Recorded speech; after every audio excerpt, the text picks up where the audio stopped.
As we like to say always on this program, politics is a dirty game.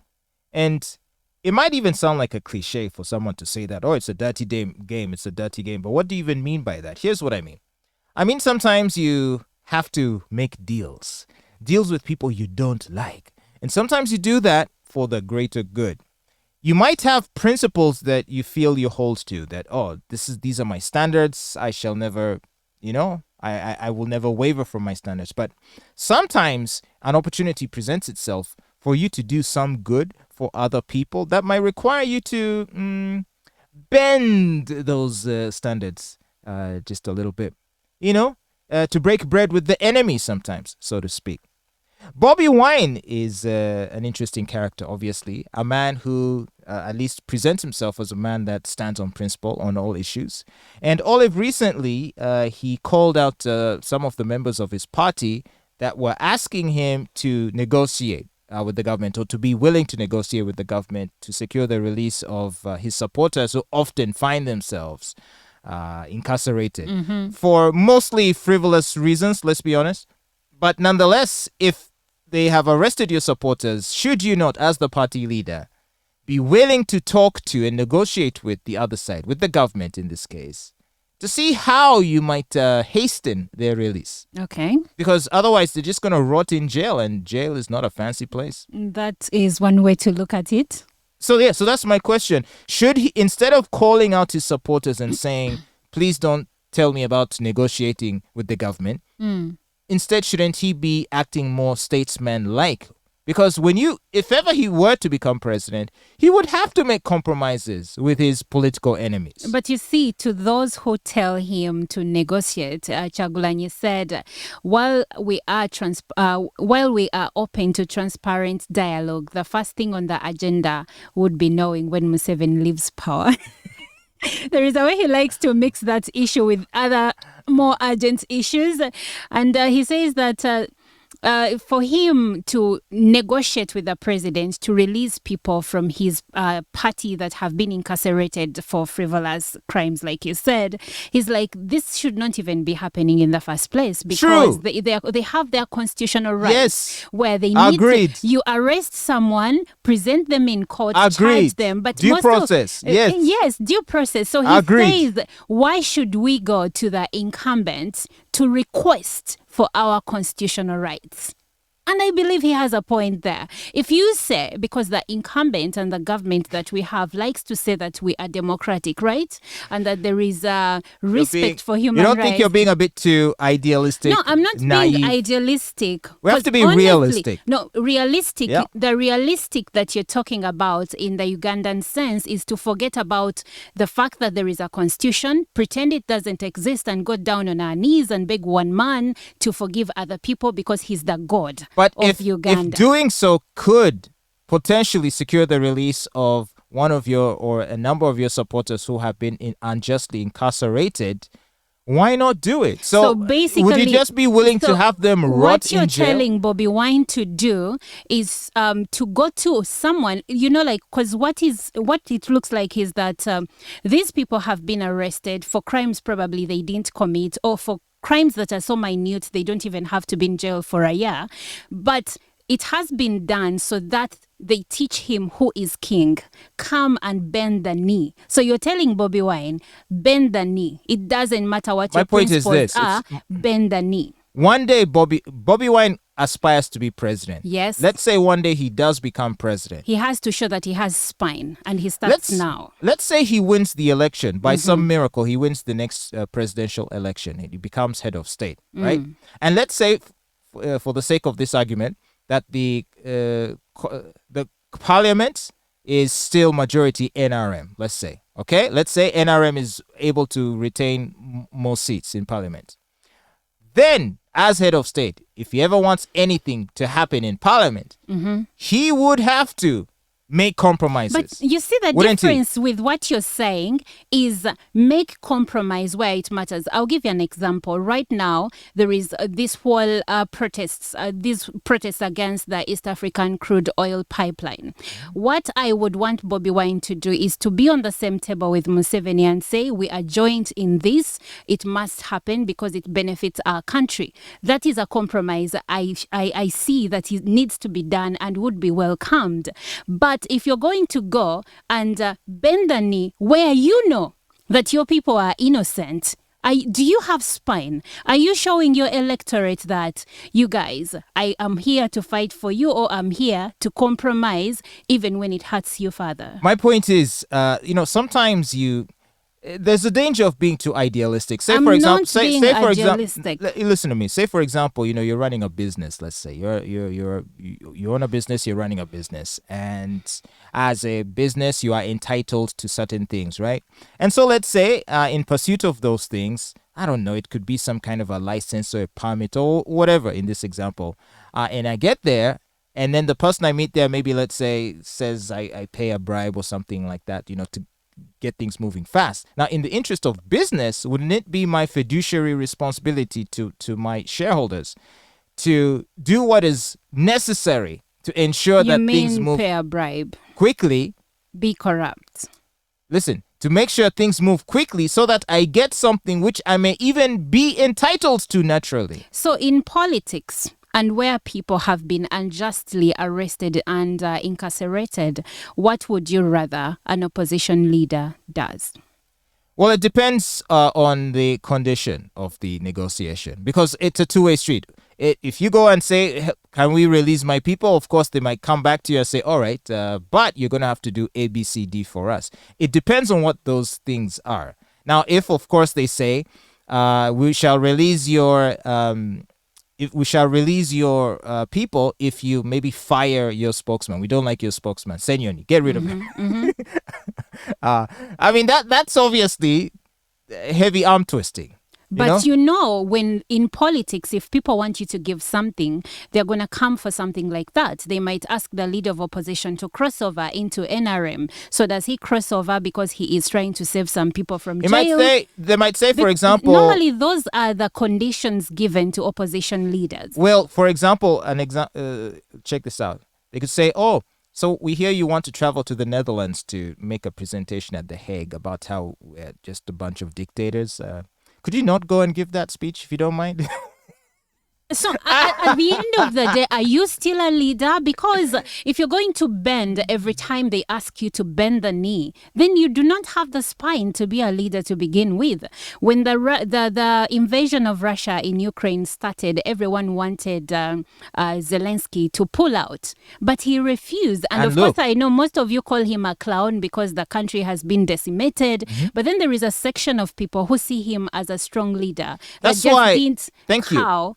And I'm glad you brought that up, because even I might concede that the invasion of Ukraine should not have happened. Like that, there were other ways possibly of resolving the issues they had between those two countries aside from invasion. But the invasion happened. So now if you're Zelensky, yes, international law says you have sovereignty over your territory. You should not be invaded. So on a paper, he may have the moral high ground. Now, in this case, we see that he is choosing to stand on that moral high ground and concede no territory to Russia whatsoever. And in so doing, perpetuating the war, at least allowing the war to continue, right? With no end in sight. But as a leader, aside from just posturing as someone who sticks to the principles and is morally righteous, don't you want to look at the actual cost of the war on your nation and on your people? And in that case, have a sit down with Russia and say, okay, guys. But we fought for long enough. He doesn't even need a sit down with Russia. You know what Russia wants? Russia wants him to concede. And he's like, I am not going to concede. I need you to name me any person in history that just decided to compromise because the other superpower said so.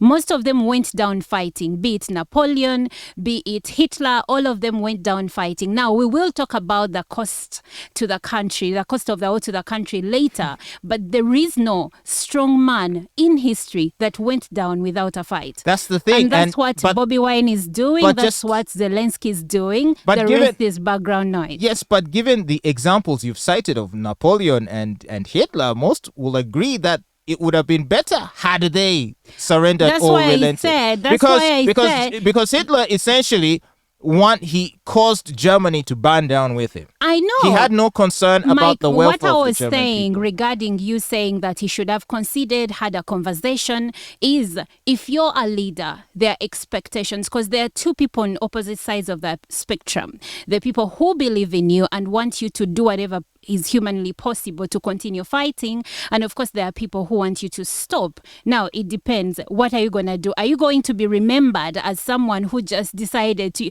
hey, they are here. Oh my goodness, let's just give up. Let's run away. No, but I think, because I started this conversation by saying how politics is a dirty game. It is. And you kind of have to make those compromises. I wish it were a perfect world. Do you remember when it was Uhuru Kenyatta at the time, where his farmers were grilling him? They're like, why are we importing sugar from Uganda? You're destroying our markets here. Can you please not do that? And then Uhuru said, yeah, I hear what you're saying, but please understand that Uganda is our number one regional export market. We get so much foreign exchange from doing trade with Uganda. So if they want to sell some of their sugar to us, I can't say no. Do you understand? You're comparing economic decisions and political decisions. These are two different things. I think that, but the idea relies on the same principle, which is the need to make compromises for the greater good. There is need. That's why when there was a political situation by the first son's tweets, the president had to come on record and apologize to the neighboring country. Now, that was political. And when it comes to Bobi Wine and his supporters, in as much as even I want those people to be released, I'm like, as a leader of a political party, you have to tread carefully. You don't just give in, because that is going to expose you and your weaknesses to the people that believe in you. And I think that's where he comes from. Well, I don't know. I feel like imposing that kind of a standard on Bobi Wine is going to render him fairly ineffective as a politician. It's one thing to be a politician that cuts deals and bends the rules here and there, but actually gets things done, versus a politician who stands on a moral high horse or high ground and accomplishes nothing. Why are we even casting blame on Bobi Wine for not cutting deals when our president is known to have refused to have any negotiation or even go to court, and decided when he lost in an election to go to the bush and fought for 5 years and became president later? As in, the incumbent, Bobi Wine or Besigye, no one is better than the other. Look, I'm not arguing that, there is no fault on the side of the government. No, when you say he's going to become an ineffective politician, I'm like, really? Have you seen our politicians in the past, from where we come from to today? Ineffective in the sense of getting anything done. You have to be able to get something done. So, and I asked you, as a politician, running a country isn't just with speeches. Supporters that have been unjustly incarcerated, what deal would you want him to cut? Like I said, suggest something. Now, I am not privy to the details, so I can't even speculate. I just randomly gave an example of, let's say he was preparing to give a speech or meet with foreign dignitaries, or maybe advocate for sanctions against this government or against this country. Things of that nature are the things that top of mind, I would think. But such things normally don't cause any ripple effect to the country, or at least not immediately. So that may not be a good, trade-off. So he needs to give them something substantial. That's what I'm saying. So it would be for Bobi Wine, to gauge whether or not the terms are acceptable. Maybe he has already gauged and the terms are not acceptable. But I feel like he at least has to be willing to have the discussion with the other side. He did not say yes, but he should be willing to hear. He has not tried to have a discussion. That's what he said, that he will not negotiate. And it all goes back to history, because all the politicians that have tried to negotiate anything with the government have essentially been wiped out. Not killed, but their political views no longer count. They no longer matter, because what I know the government does, or at least the allegation there out, is that they will make you seem like you do not have a backbone.